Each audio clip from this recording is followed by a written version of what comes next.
The year is February 1st, 2018.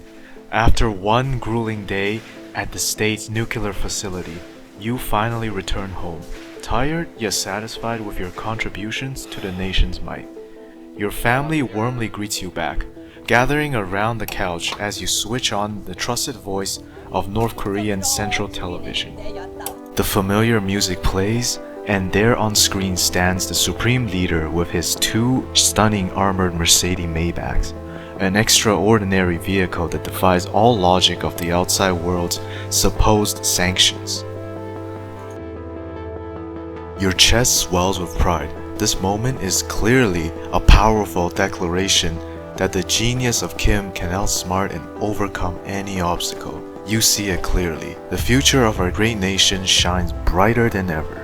Yet, far beyond the country, this moment serves as a shocking slap in the face. To the international world, those Maybachs are a stark and undeniable message. Proof that despite sanctions, North Korea continues to evade and undermine global efforts. It's a chilling reminder, questioning if these measures can even ever truly succeed. But North Korean leader Kim Jong-un on its sanctions. Great lengths to smuggle limousines and North Korea get around international sanctions. So how did Kim buy all these vehicles despite heavy sanctions by the United Nations Security Council ever since 2006? This is a Fox News alert. The United Nations Security Council has just moments ago unanimously approved new sanctions against North Korea. Through the joint investigation pieced together by investigators, journalists, and documented records, we were able to reveal the extraordinary lengths a totalitarian country is willing to go through to acquire objects of elite privilege and prestige. While Mercedes-Benz themselves have stated that they had no business dealing with North Korea and was unaware of how its vehicles ended up there, it still remains unclear as to whose influence resulted in the current outcome. The journey began on sometime within June of 2018 at one of Europe's busiest ports, Rotterdam. Here, two Mercedes Maybachs were loaded into shipping containers. To obscure their true destination, documentations likely filed a list of various different intermediary places, which is a common tactic in sanction evasion. From Rotterdam, the vessel sailed through the English Channel, entering the Atlantic Ocean before proceeding into the Mediterranean Sea. They then transit through the Suez Canal, a critical maritime choke point connecting Europe to Asia, before entering the Red Sea. Continuing from their voyage through the Red Sea, the vessel will arrive at the Indian Ocean before passing through the Strait of Malacca, which is a vital shipping lane, saving weeks of overhead travel. And after spending 41 days at sea, the containers will first stop at the port of Dalian, a northeastern city of China, as they were temporarily stored to further mask their ultimate destination. This stopover was a crucial move to break direct shipping trail and complicate tracking efforts. On August 26, the containers were then sent to Osaka, Japan, but they wouldn't stay there for long as they were quickly rerouted to Busan, South Korea, in just a 3-day span. If all of that was confusing, then that's precisely the point. This complex and multi-country route was intentionally designed to obscure the trail and make it difficult for international authorities to trace the shipments back to their origins. Going from Japan to Korea, the containers will be transferred onto a Togo-registered cargo ship named DN5505. And on October 1st, the vessel will set sail from Busan, bound for Nadhodka in Russia. However, shortly after departure, the ship's automatic identification system, AIS, a mandated tracking system, was turned off. And for 18 days, the vessel went dark and its whereabouts were unknown. When the AIS signal resumed, the ship was already back in South Korea, but now carrying a cargo of 2,588 metric tons of coal. The custom records indicated that the coal was in fact loaded in Nadhodka sometime during that 18 days. However, further investigations revealed no records that the ship had even arrived in there during the period, which casted doubts on the legitimacy of the cargo's origin.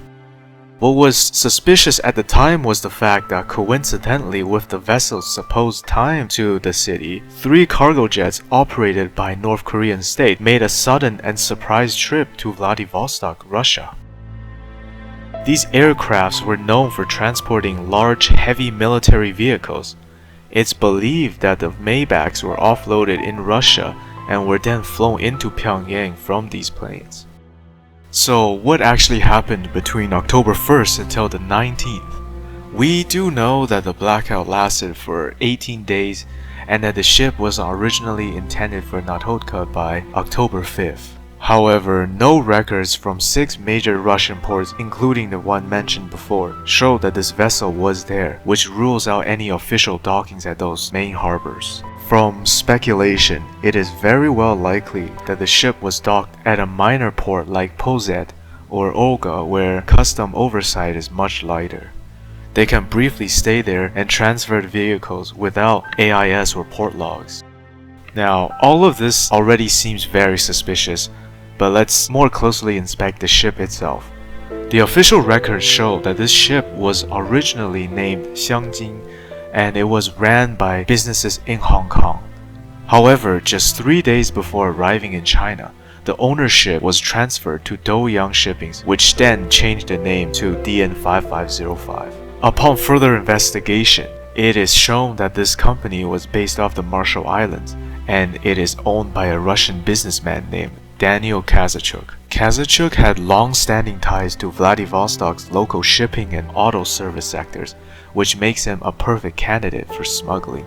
It is likely that Kazachuk's yard was used to decontainerize and apply final armor and wheel modifications, as the car seen on North Korean TV had third-party wheels. They were then driven to Vladivostok coincidentally the same time as the North Korean transport jets made a surprising landing in the same city. So what do we take away from all of this? Well, the documentation of this smuggling voyage offers a stark illustration of how the Kim regime continues to survive and even thrive under the strictly enforced sanctions. Unlike regular bulk consumer imports, the purchase of luxury goods require trusted facilitators with deep pockets, global reach, and a specialized logistics capabilities. In this case, every segment of the transport was carefully orchestrated to avoid suspicions. We only managed to trace the Maybachs because Kim Jong-un paraded them on state TV. However, for every flashy limo we spot, countless other forbidden goods will have arrived in silence.